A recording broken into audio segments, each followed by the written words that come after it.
Alright guys, I'm going to be honest with you. This is not my favorite part of geometry because we're going back to English. So a lot of what we're going to do in this chapter is going to be writing sentences. So get ready, and we're going to be looking for patterns, not in this one in particular. I believe the next few lessons will deal with truth tables.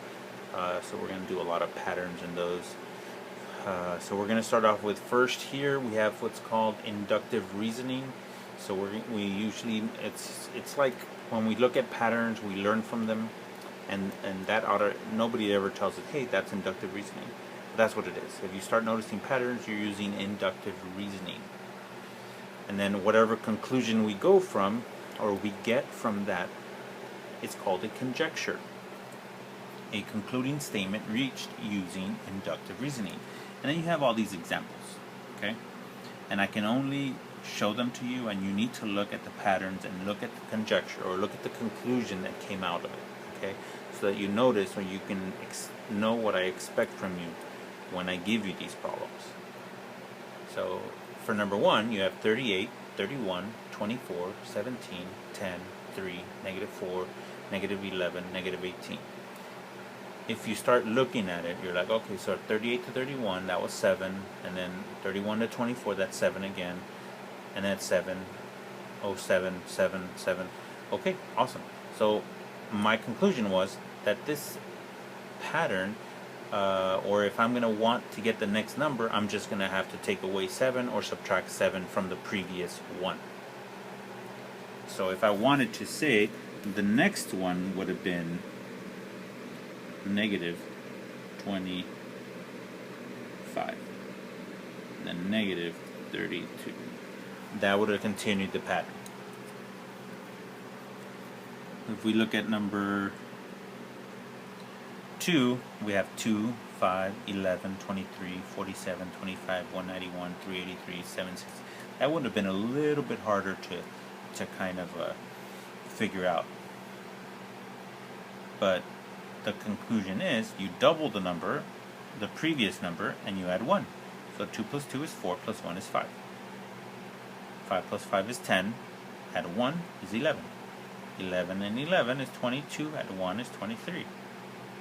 If you add 23 twice, that's 46, add 1 more, and you get 47. Follow the pattern.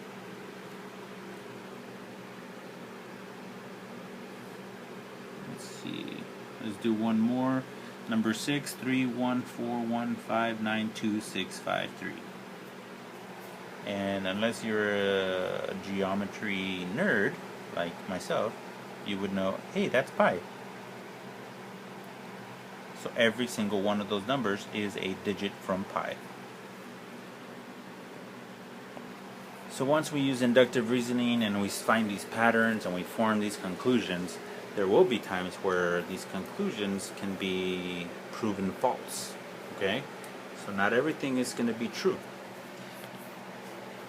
And you usually prove things false by giving what's called a counterexample, something that contradicts it, okay? Sometimes things you cannot contradict, so there is no counterexample. So if you look at number 1, the sum of any two consecutive integers is always odd. Well, first you got to know what these words are.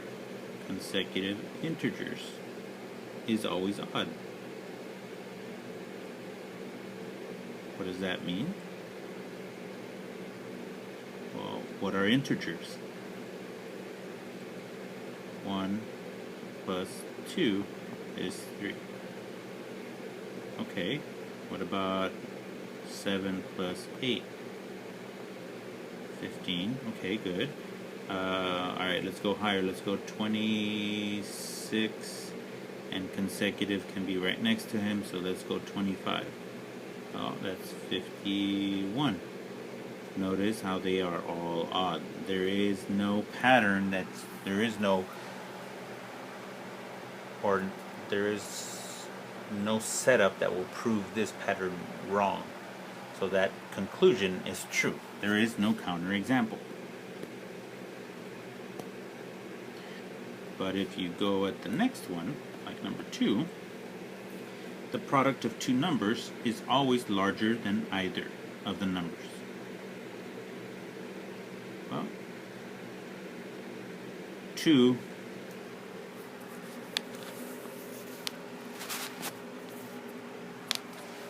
times 1/2 is equal to 1. Okay, but what if you have 0 times 5? See, both of these prove false, because in this case it's bigger than him, but not bigger than a 2. These two are equal, but those are not. Number 3 is proven true. The product of two perfect squares is always a perfect square.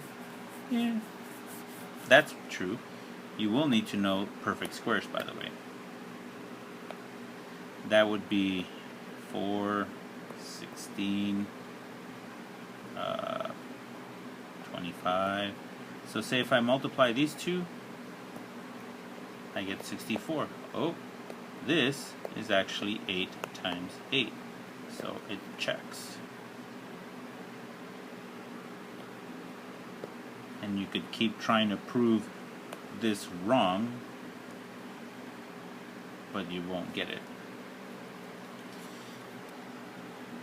In the area of a rectangle, if the area of a rectangle is 6 meters squared, then the dimensions must be 2 by 3 meters.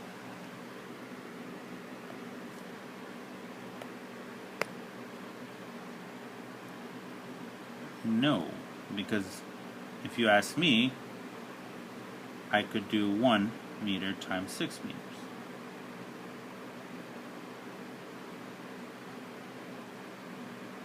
All you need is one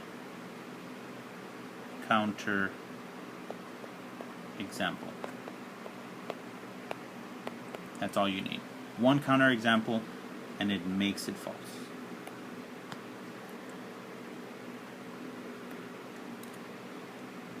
Dividing by 2 always produces a number less than the original number.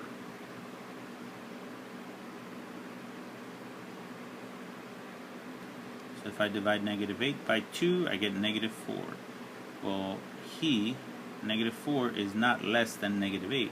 He is actually larger. Vertical angles are never complementary angles. That is also incorrect.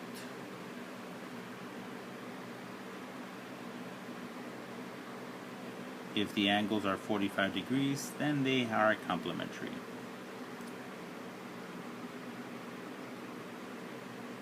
And you keep going with all of these.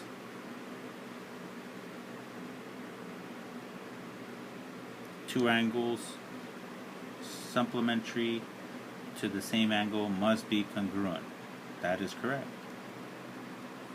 All states have at least 2 syllables. Nope. Main is a good example. Main is only 1 syllable. All you need is one counterexample.